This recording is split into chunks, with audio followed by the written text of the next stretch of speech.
These historic live music venues used to be the home of Melbourne music stalwarts such as Paul Kelly and Mark Seymour. While both of these artists were able to make a name for themselves and earn a viable income on the Melbourne music circuit, it's proving to be an uphill battle for today's up-and-coming talent.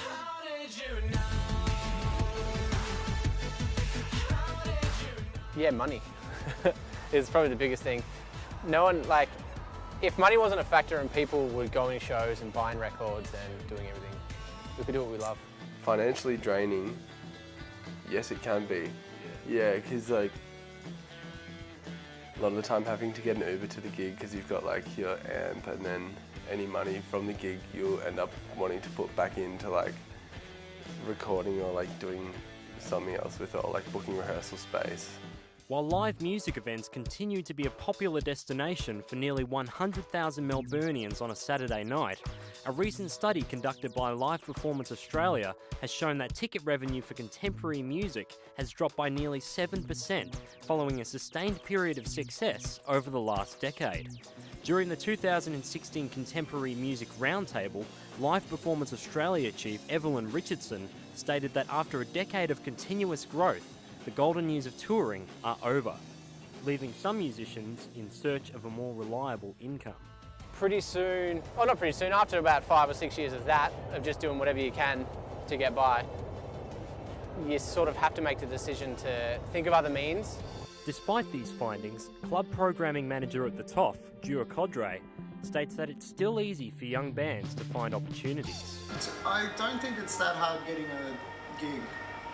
There's a lot of venues, there's a lot of opportunity midweek. You got to graduate to maybe the Friday and Saturday night slots. But in terms of just getting a gig, like a basic gig in the music world, or in venues, I think it's quite easy.